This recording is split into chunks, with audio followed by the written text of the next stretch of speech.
I stood in the tasting room of my vineyard, watching the afternoon sunlight filter through the tall windows and cast golden patterns across the oak floors.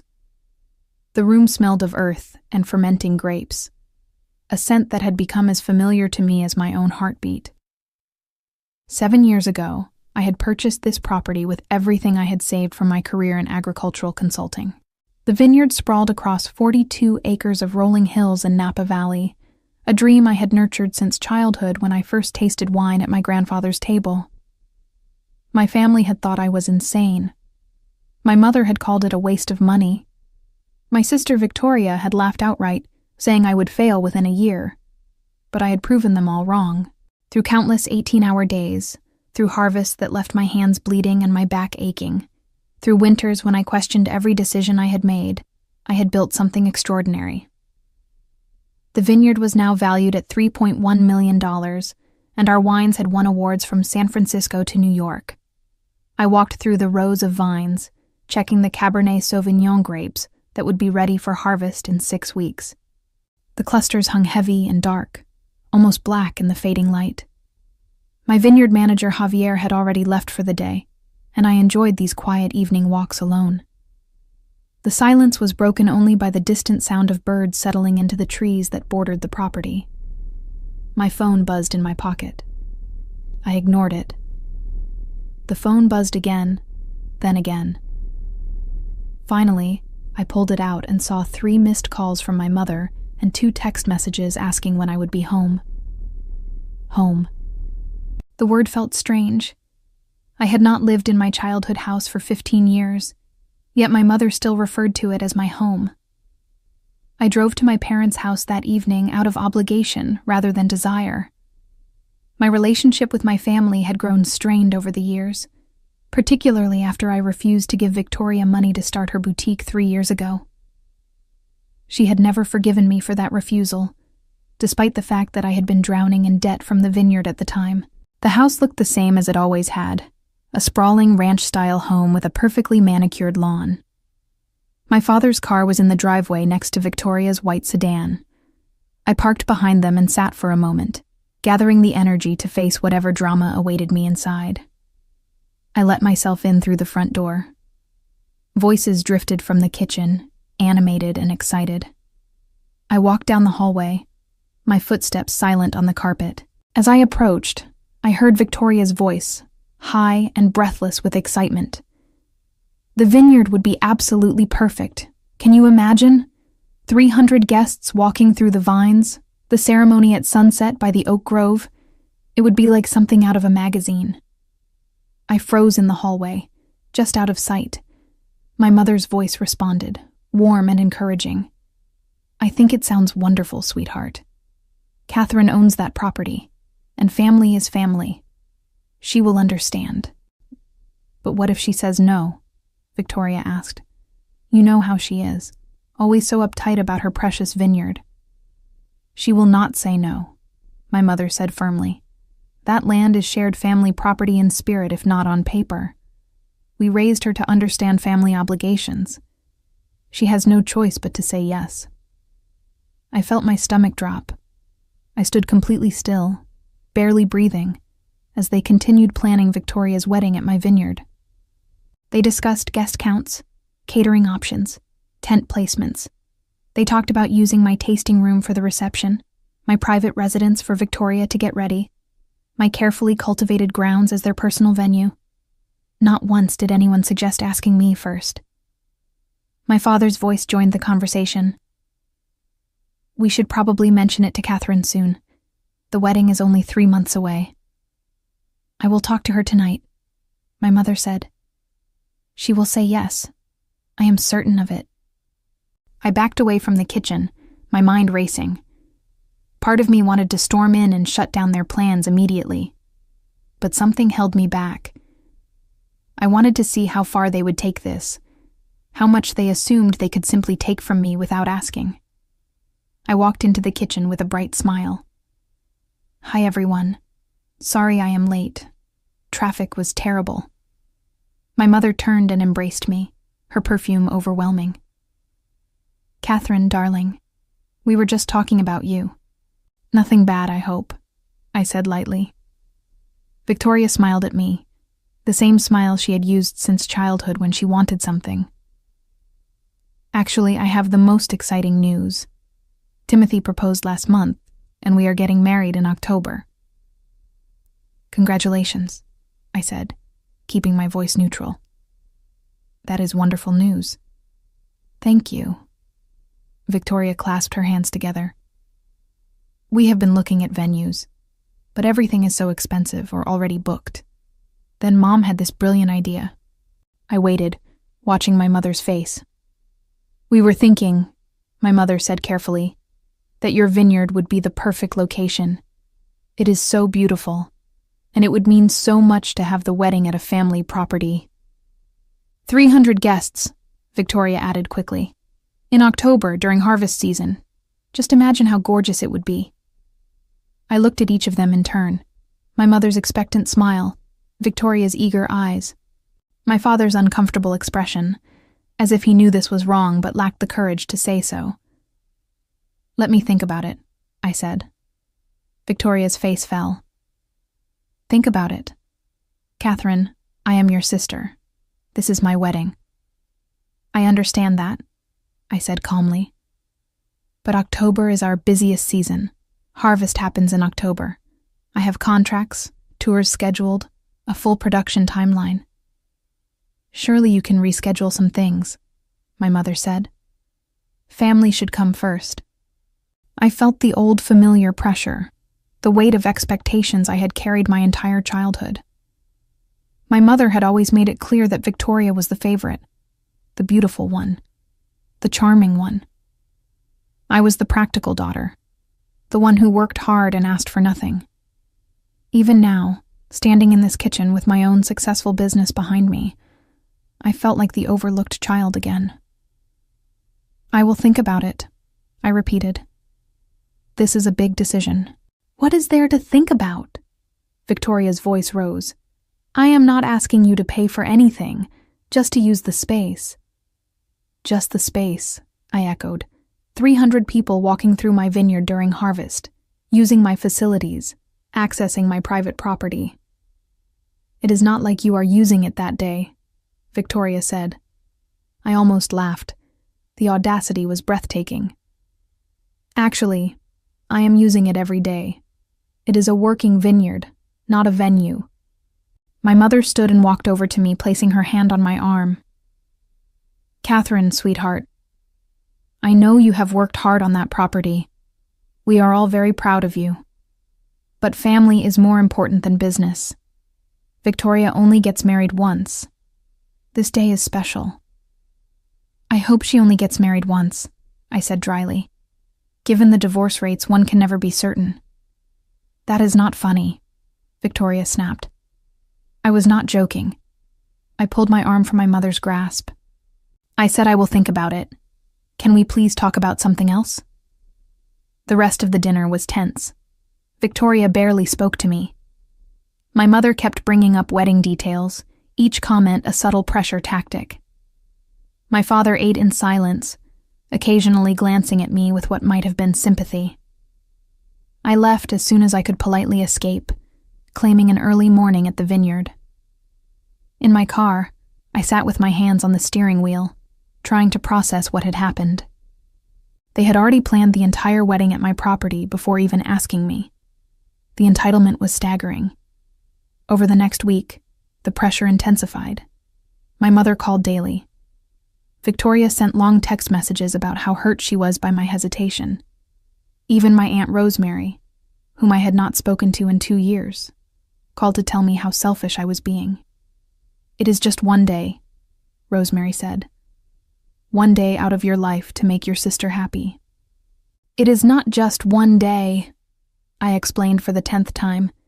It is weeks of preparation, disruption to my operations, liability issues, insurance concerns. This is my business. Always so focused on money, Rosemary said disapprovingly. You know, Catherine, success means nothing if you have no family to share it with. I hung up on her. The following Tuesday, I returned to my vineyard after a meeting in the city to find my mother's car parked near the tasting room. My stomach sank. I had not given her permission to visit, and she certainly did not have a key to the property. I found her walking through the vines with Victoria and a woman I did not recognize. They were deep in conversation, gesturing at different areas of the vineyard. I approached slowly, my anger building with each step. "Mom, Victoria, what are you doing here?" They turned, and my mother smiled brightly. "Catherine, perfect timing. This is Helena, our wedding planner. We were just showing her the space, without asking me first." "We did ask you," Victoria said. "You said you would think about it. We assumed that meant yes." "You assumed wrong." I turned to the wedding planner. "I apologize for your wasted time, but this property is not available for events." Helena looked between us, clearly uncomfortable. "I see. Perhaps I should step outside." "That would be best," I said. After Helena left, my mother turned to me with an expression I knew well, disappointment mixed with manipulation. "Catherine, why are you being so difficult about this?" "Difficult? You brought a wedding planner to my property without permission. You are planning an event without my consent." "Consent?" Victoria scoffed. "Listen to yourself. This is family land. It is my land, my name on the deed, my money that bought it, my work that made it successful. Family helped you," my mother said. "We supported you when you wanted to buy this place. You told me I was making a mistake. You said I would fail. You offered no support, financial or otherwise." "We supported you emotionally," my mother insisted. "No, you did not." I felt 7 years of resentment rising. "You have never once visited this vineyard when I did not specifically invite you. You have never asked about my business. You have never acknowledged any of my achievements. But now that I have something valuable, suddenly you want to use it." Victoria's face flushed red. "I cannot believe how selfish you are. Do you know how embarrassing this is? I already told people the wedding would be here." "That was your mistake, not mine." "So you are saying no?" my mother asked quietly. I looked at both of them, these women who were supposed to love me, who instead saw me only as a resource to exploit. Something shifted inside me. I thought about their conversation in the kitchen, how they had assumed they could simply take what they wanted. "I am not saying no," I said slowly. Relief flooded my mother's face. "Oh, thank goodness. I knew you would see reason. I am saying I need time to consider the logistics. October is complicated." "But you will let us do it?" Victoria pressed. "I am not making any promises, but I will think about it seriously and give you an answer by next week." Victoria hugged me, and I stood stiffly in her embrace. "Thank you. Thank you so much. This is going to be perfect. You will see." After they left, I walked through my vineyard slowly, thinking. They had shown me exactly who they were. They had assumed, planned, and pushed forward without any real concern for my feelings or my business. The question was what I would do about it. I called my lawyer the next morning. His name was Gregory, and he had handled all my business contracts since I bought the vineyard. "I need to understand something," I said.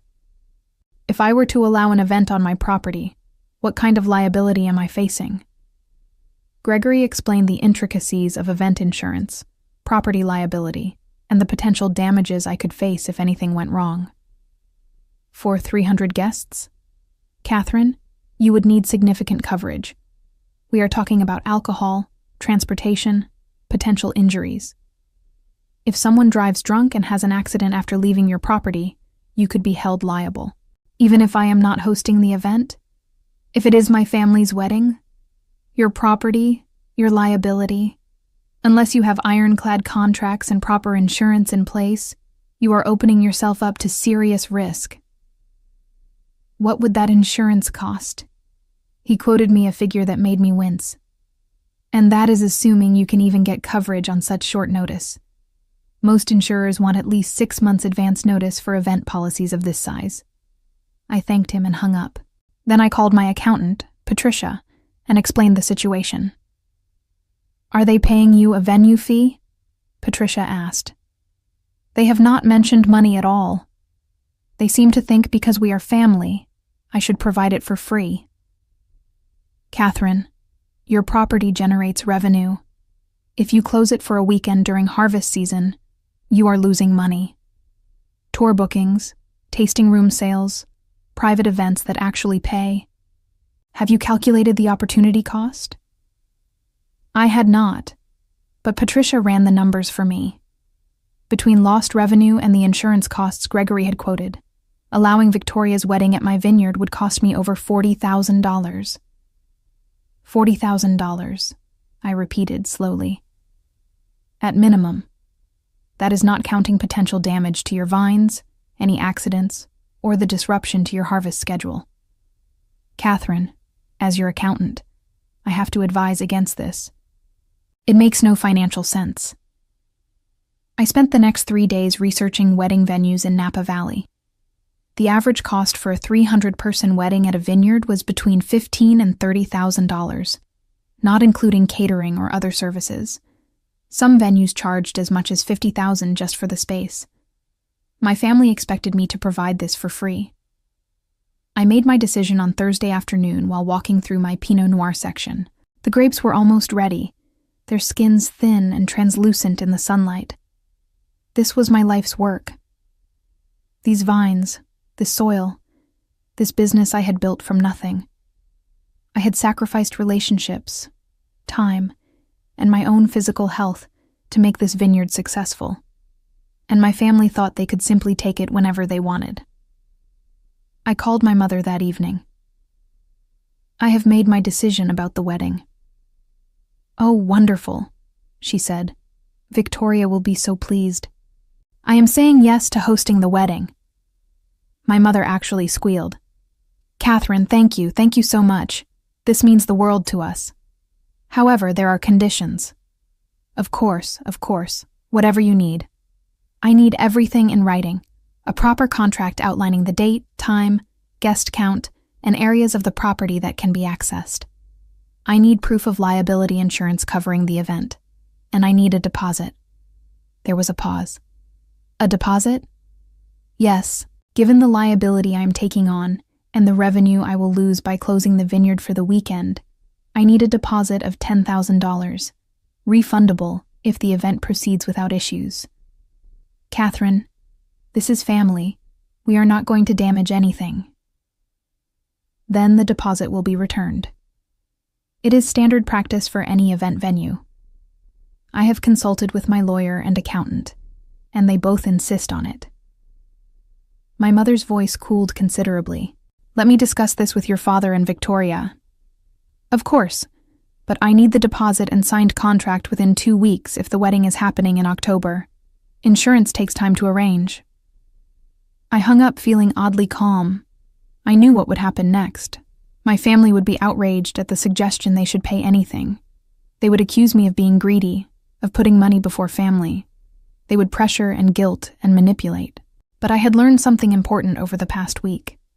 I had learned that my family saw me not as a person, but as a resource. They valued my property, but not my time. They wanted my success, but resented the work it had required. The next morning, I met with Gregory again. "I need you to draft a very specific contract for an event at the vineyard. You are going through with it?" "Maybe, maybe not. But I want to be prepared either way." Gregory and I spent 2 hours going over every detail. The contract would specify exact areas of access, time limitations, guest count restrictions, and damage clauses. It would require a certificate of insurance, naming me as an additional insured party. It would include a detailed schedule of events and a clause stating that any deviation from the agreed-upon plan would result in immediate termination of the event. "This is very thorough," Gregory said. "Most families do not require this level of documentation. Most families do not assume they can use your property without asking first." He nodded. "Fair point. I will have this ready for you by Monday." I left his office feeling more in control than I had in weeks. Whatever happened next, I would be ready. My mother called me on Saturday morning. I was in the vineyard working with Javier on the irrigation system when my phone rang. I almost did not answer, but something told me this conversation would be important. Catherine, we need to talk about this deposit situation.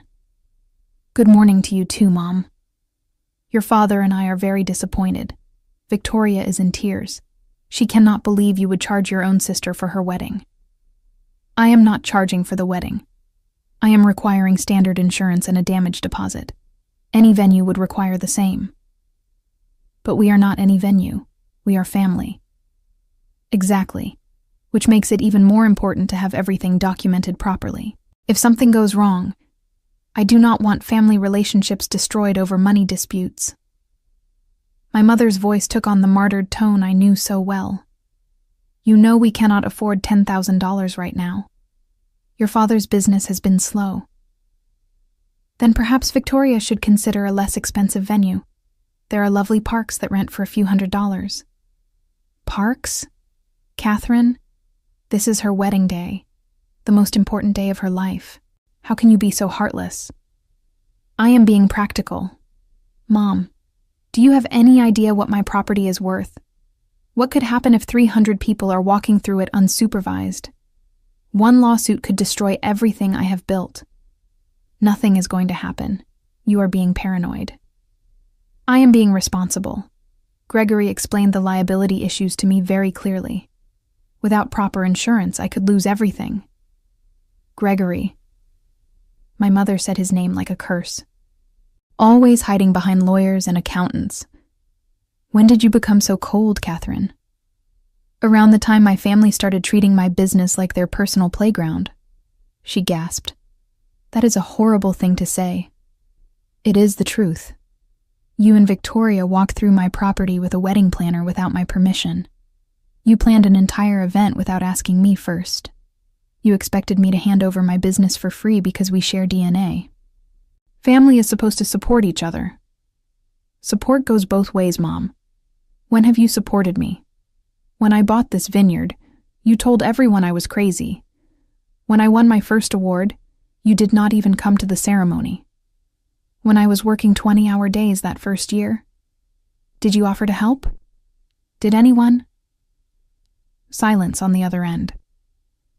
I am willing to host the wedding, I continued, my voice steady. But I need proper insurance and a deposit.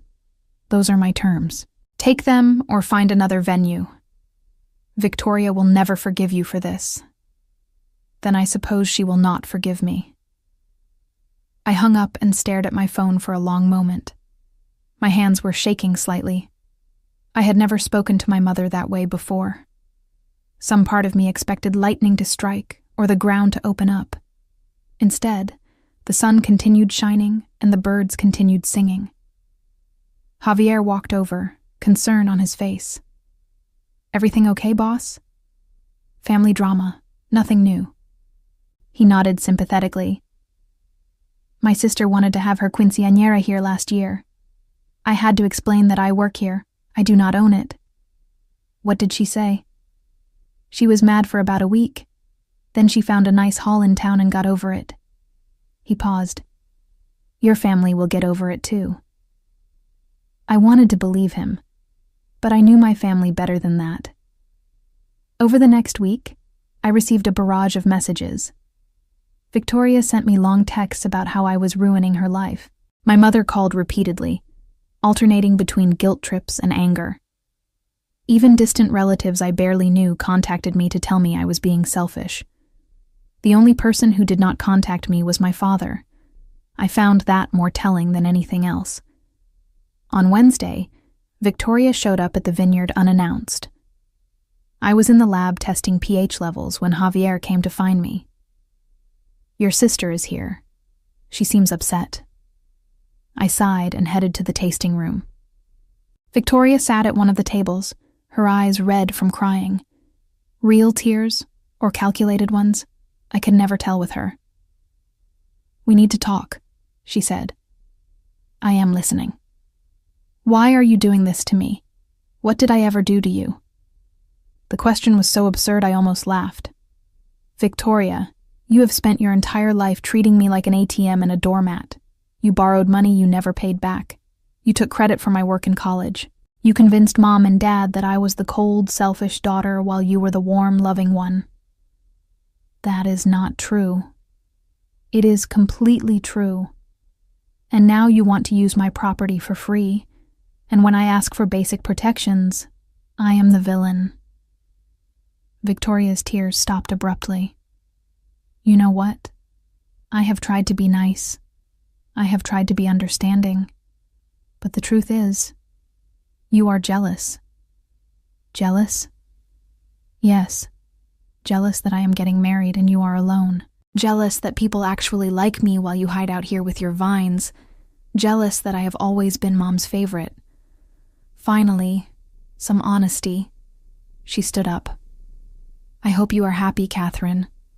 I hope your precious vineyard keeps you warm at night, because you are going to end up alone.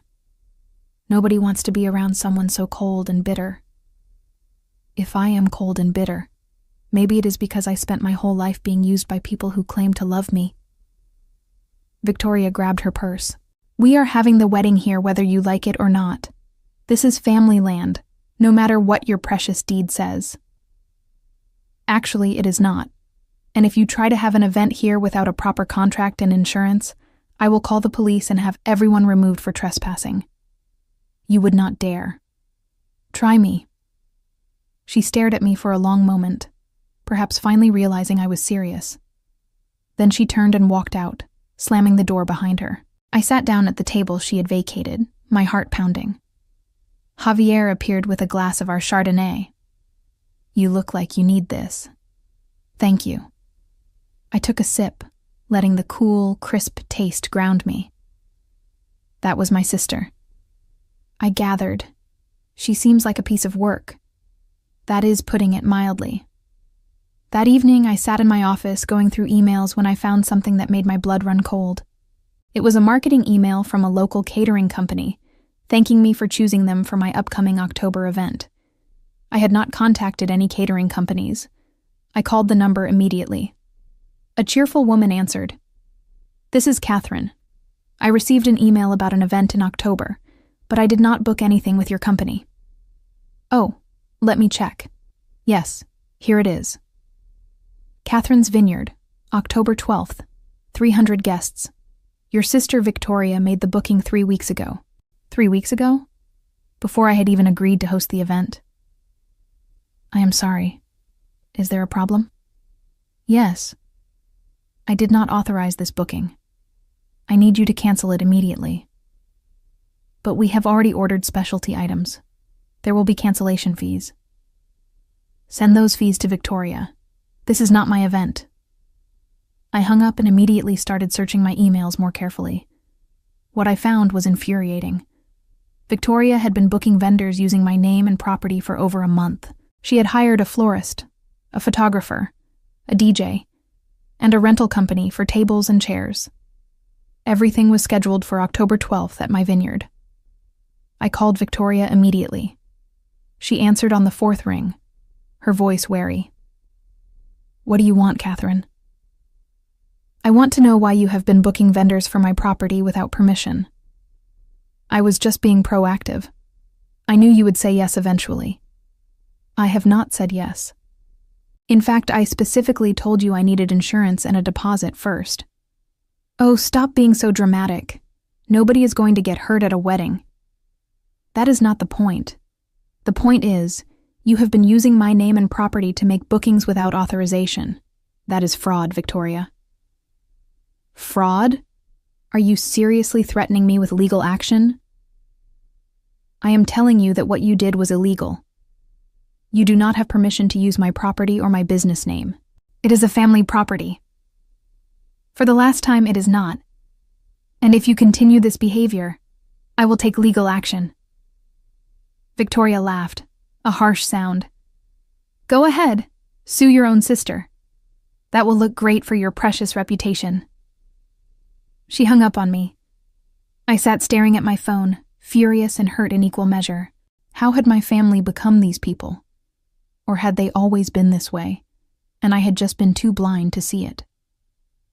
I called Gregory the next morning and explained what Victoria had done. "She committed fraud," he said simply. "She used your business identity to enter into contracts without authorization." "What are my options?" "You could press charges, but that would be extreme. More likely, you send cease and desist letters to all the vendors explaining that the bookings were made without your knowledge or consent. Most will understand and cancel without penalty once they know the situation." "Do it. Send the letters." "Catherine, are you sure? This will create significant family tension." "The tension already exists. I am just finally acknowledging it." Over the next few days, vendors started calling. The florist was understanding. The photographer was annoyed but willing to cancel. The rental company wanted documentation before they would release the booking. Then my mother called, and she was angrier than I had ever heard her. "Do you know what you have done? Victoria is humiliated. All the vendors are calling her asking about cancellations. How could you embarrass her like this?" "I did not embarrass her. She embarrassed herself by booking vendors without permission. And she was trying to plan her wedding at my property without my consent. Mom, she committed fraud. Actual legal fraud." "Oh, do not be so dramatic. Nobody is going to press charges over a wedding." "I might." My mother gasped. "You would send your own sister to jail?" "No, but I would sue her for damages if she causes any financial harm to my business." "I cannot believe what you have become. Your grandfather would be ashamed." That struck a nerve. My grandfather had been the one person in my family who always supported me. He had died 5 years ago, and I still missed him terribly. Grandfather would understand business. He ran his own company for 40 years.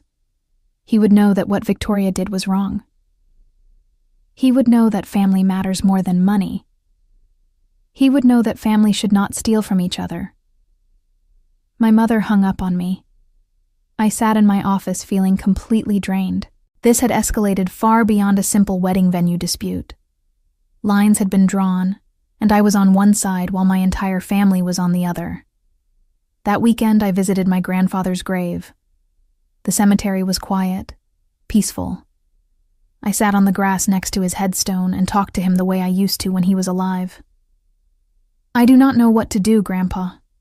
They want to take everything I worked for, and they think they are entitled to it because we are related. You always told me to stand up for myself. But it is hard when standing up means losing my family." A breeze rustled through the trees, and I could almost hear his voice. He would have told me to stop being weak. He would have reminded me that real family supports your success, not exploits it. I left the cemetery feeling more resolved. I called Gregory on Monday morning. "I want to move forward with the contract, the most ironclad version we discussed. Are you sure? You understand this might end any possibility of hosting the wedding?" "I am counting on it." The contract arrived by email that afternoon. It was 12 pages long, filled with clauses and subclauses and legalese that made my head spin. But the essential points were clear. Limited access to specified areas only, mandatory insurance naming me as additionally insured, $10,000 deposit, strict guest count limits, and severe penalties for any contract violations. I had the contract delivered to my parents' house by courier. Then I waited. The call came within an hour. My father, for the first time in this entire ordeal. "Catherine, this contract is absurd. No reasonable person would sign this." "Hello, Dad. Nice of you to finally get involved. Your mother has been handling this, but I have been kept informed. This contract is insulting. It is standard for any venue. Actually, it is more lenient than most. The deposit alone is outrageous. The deposit is refundable, and it is necessary to protect my business." "Your business?" He sighed heavily.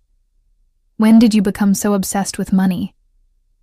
"When my family tried to steal from me." "Nobody is stealing anything. We are trying to have a wedding. At my expense. Dad, have you even looked at what this would cost me? The lost revenue, the insurance, the liability? Do any of you care about that? My father was quiet for a moment. When he spoke again, his voice was careful. Your mother and Victoria seem to think that because we are family, you should want to do this for free. And what do you think? Another pause. I think they should have asked you properly from the beginning, but I also think you could be more flexible. I have been flexible. I agreed to host the wedding. I just need proper protections in place. $10,000 is a lot of money, Catherine. It is also a lot less than I could lose if something goes wrong. Dad, why are you all so opposed to treating this like any other business transaction? Because you are not any other business. You are our daughter. Victoria is your sister. Then maybe Victoria should treat me like a sister instead of a free venue. My father sighed again. I will talk to your mother. But Catherine, I do not think this is going to end the way you want it to. How do I want it to end? With everyone happy and together. That ship has sailed. He hung up, and I sat staring at my computer screen. He was right. There was no outcome where everyone ended up happy. Either I caved to their demands and resented them forever, or I held firm and lost my family. Neither option felt like winning. Days passed. September arrived with cooler temperatures and the first hints of autumn color in the trees. The grapes were entering their final ripening stage, and I spent long hours in the vineyard checking sugar levels and planning the harvest schedule. I heard nothing from my family for 2 weeks. No calls, no texts, no surprise visits. It was the longest I had gone without contact since moving out of their house, and the silence was both relieving and unsettling. Then, on September 15th, my mother called. We agree to your contract. I almost dropped my phone. What? We talked to a few other venues, and they all require similar things. We understand you need to protect your business. Victoria is willing to pay the deposit. Victoria is willing to pay? Yes. She has been saving money from her job. She can cover the $10,000. I felt suspicious immediately. This was too easy, too convenient. And the insurance? We have a meeting with an insurance broker next week. Everything will be handled properly. Mom, I need this in writing. The signed contract, proof of insurance, and the deposit before I confirm anything. Of course. Victoria will bring everything by next Friday. After she hung up, I sat in my office feeling deeply uneasy. This sudden capitulation made no sense. My family did not give up that easily, especially Victoria. Something was wrong, but I could not identify what. I called Gregory. They agreed to the contract. That is good news, is it not? I am not sure. It feels too convenient. Maybe they realized you were serious. Maybe they understand this is the only way to have the wedding at your property. Maybe, but I have a bad feeling about this. Trust your instincts. But also, if they sign the contract and provide insurance, you are protected. That is the whole point of having a contract. He was right. I was protected. The contract was bulletproof. Even if they tried something, I had legal recourse. Friday came. Victoria arrived at the vineyard at exactly 2 p.m., carrying a folder. She looked different, more subdued. Her usual confidence seemed diminished. I have everything you asked for, she said, setting the folder on my desk. I opened it. The contract was signed by Victoria and my parents. There was a certificate of insurance from a reputable company, with me listed as additionally insured. And there was a cashier's check for $10,000. This all looks in order, I said slowly. Good. So we are confirmed for October 12th? Assuming the insurance company does not find any issues, yes. Victoria nodded. She looked like she wanted to say something else, but did not. Instead, she turned to leave. Victoria, wait. She stopped but did not turn around. Are we okay? You and me? She turned then, and her expression was cold. We are contractually obligated to be okay. Is that not enough for you? I meant as sisters. Did you? She tilted her head, because it seems like you have made it very clear that business comes before family. That is not fair. You are the one who tried to use my property without permission. And you are the one who could have just said yes. You could have made this easy, but you had to make it about money and lawyers and protecting yourself. She shook her head. We will never be okay again, Catherine. You made sure of that. She left, and I sat holding the folder, feeling hollow. I had won. I had the contract, the insurance, the deposit. I was fully protected. So why did it feel like I had lost something important? The next month passed in a blur of harvest preparations. The Cabernet Sauvignon came in first, followed by the Merlot and Chardonnay. I worked 18-hour days, supervising the picking, processing, and early fermentation. It was exhausting but satisfying work, the kind that made me remember why I had bought this vineyard in the first place. My family did not contact me at all during this time. No calls checking on harvest progress, no questions about the wedding setup. It was as if I had become invisible to them.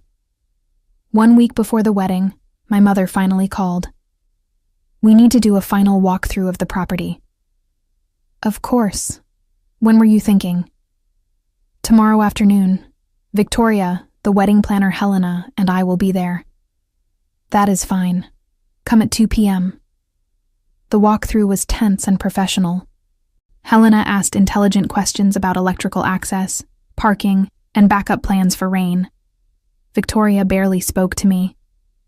My mother maintained a brittle cheerfulness that fooled no one. The ceremony will be by the oak grove, Helena said, pointing to my favorite spot on the property. Chairs for 300, aisle runner, altar setup. That area can accommodate 300 chairs? I asked doubtfully. It will be tight, but it will work, Helena assured me. We discussed reception logistics, vendor access times, and bathroom facilities. Everything seemed planned to the smallest detail. Too planned, perhaps. But I could not find any fault with their preparations. Security will arrive at noon on October 12th, I said. They will monitor the property and ensure only authorized guests enter. Security? Victoria spoke for the first time. Yes, it is in the contract. I am hiring professional security to protect the property during the event. My mother and Victoria exchanged a look I could not quite interpret. That seems excessive, my mother said. It is standard for large events. The security company was recommended by my insurance broker. Fine, Victoria said shortly. If you need security to protect yourself from your own family, that is your choice. They left soon after, and I was alone in my vineyard again, watching the sun set behind the hills and wondering what I had overlooked. October 12th arrived with perfect weather. Clear skies, mild temperatures, just enough breeze to be comfortable. Wedding weather, people would call it. I stood in my office at 6 a.m., drinking coffee and watching the sunrise paint the vines gold. The security team arrived at noon as scheduled. There were 6 of them, all wearing professional uniforms and carrying radios. The head of security, a woman named Patricia, reviewed the property layout with me. We have guards at the main entrance, the service entrance, and 2 roving patrols, she explained. Nobody gets on the property without checking the guest list. Perfect. The guest list should arrive from the wedding planner by 1 p.m. And if it does not, then nobody gets in. Patricia nodded approvingly. Clear instructions. I like that. At 1 p.m., Helena, the wedding planner, called me. Catherine, there has been a small change of plans. My stomach dropped. What kind of change? The guest list is still being finalized. A few last-minute additions. Can we just have security let everyone through for now? Absolutely not. That violates our contract. I need the finalized guest list by 2 p.m., or the event cannot proceed. Catherine, be reasonable. It is just a few names. The contract specified 300 guests maximum. If you cannot provide a list confirming you are within that limit, I have to assume you are exceeding it. This is ridiculous. You are being deliberately difficult. I am enforcing the contract that your client signed. Guest list by 2 p.m. Helena, or I will cancel the event. I hung up and immediately called Gregory. I think something is wrong. What happened? I explained about the guest list. Gregory was quiet for a moment. Catherine, have you considered that they might be planning to ignore your guest limits? How would they do that? Security will not let anyone in without the list, unless they try to overwhelm security. If they tell more than 300 people to show up, what will your 6 security guards do? The possibility had not occurred to me. They would call the police for trespassing. Yes, but by then, damage might be done. People could be on your property, walking through your vines. So what do I do? Wait for the guest list. If it does not arrive by 2 p.m., follow through on your threat. Cancel the event. At 2 p.m., no guest list had arrived. I called Helena again and got voicemail. I called Victoria and got voicemail. I called my mother, and she answered on the first ring. Catherine, please do not do anything rash. Where is the guest list? There has been a misunderstanding about the guest count. How many people are invited? My mother hesitated. 500. I actually laughed, a bitter sound. 500? The contract specified 300 maximum. We know, but we could not cut the list down. Everyone is family or close friends. Then you need a different venue. My property cannot safely accommodate 500 people. Catherine, the wedding starts in 4 hours. You cannot cancel now. I can, and I will. You violated the contract. The event is canceled. You will destroy your sister's wedding day over a technicality? No. You destroyed your sister's wedding day by lying about guest counts and trying to force me to accommodate double what we agreed on. I hung up and called Patricia. Nobody gets on this property. Not for a wedding, not for anything. If people show up, they are trespassing. Understood. What if they claim they have permission? They do not. I am the owner, and I am explicitly denying access. By 3 p.m., cars started arriving. I watched from my office window as vehicle after vehicle pulled up to the main gate. Patricia and her team turned them all away. I could see people arguing, gesturing angrily. Some tried to drive around to the service entrance, where more security waited. My phone rang constantly. Victoria, my mother, my father, relatives whose names I barely recognized. I ignored them all. Instead, I called my lawyer. They tried to bring 500 guests, I told Gregory. Then you were right to cancel. Catherine, I want you to document everything. Take photos, videos, anything that shows you tried to enforce a reasonable contract and they violated it. I started recording from my window. The parking area at the entrance was filling with cars. People in fancy clothes stood around looking confused and angry. I saw Victoria arrive in a white limousine. Saw her face when security told her she could not enter. Even from a distance, I could see her fury. Then things got worse.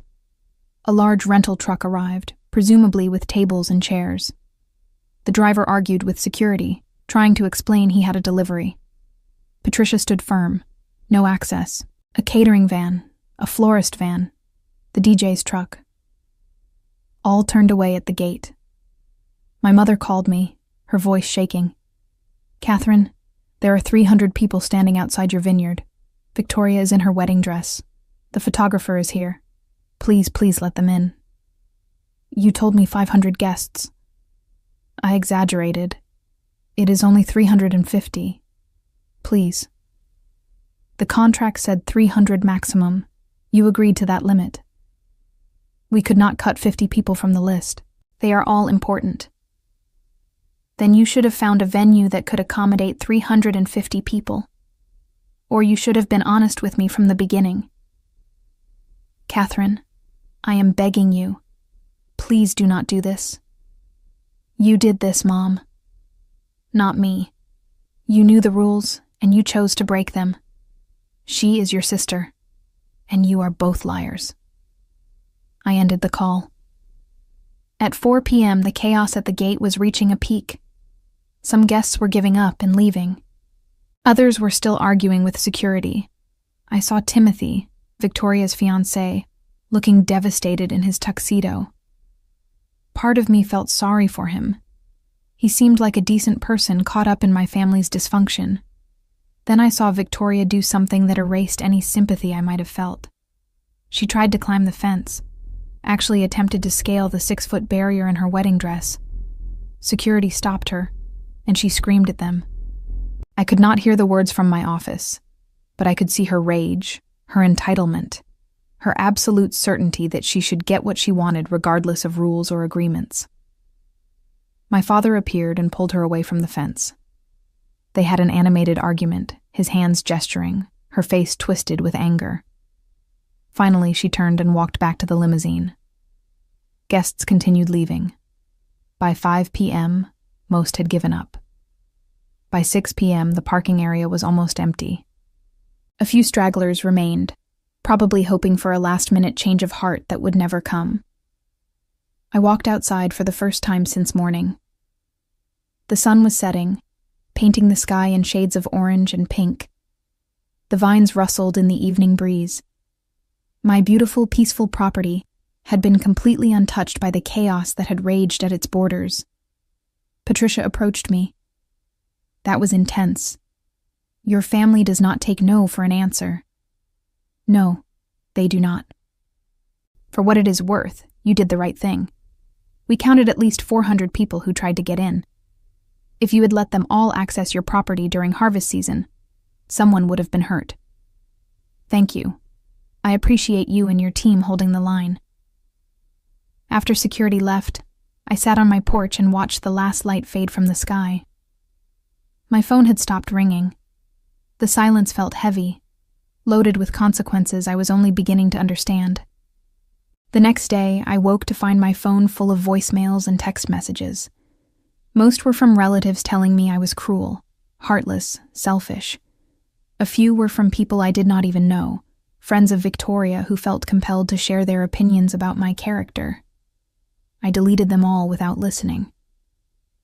My mother called at 10 a.m. I considered not answering, but curiosity won. I hope you are proud of yourself, she said without preamble.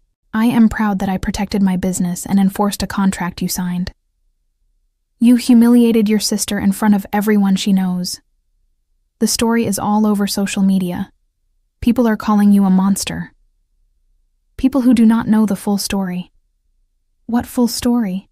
That you refused to let your sister's wedding happen because of a guest count difference? The full story is that Victoria tried to bring 400 people to a venue that agreed to 300. The full story is that you all lied to me repeatedly. The full story is that you treated my business like something you could exploit without consequences. We are done, Catherine. Do you understand that? Victoria never wants to see you again. Your father is devastated. You have chosen your vineyard over your family. No, Mom. You chose to disrespect me and my business. You chose to break a contract. You chose to prioritize what you wanted over what we agreed to. I just enforced boundaries. Boundaries. She laughed bitterly.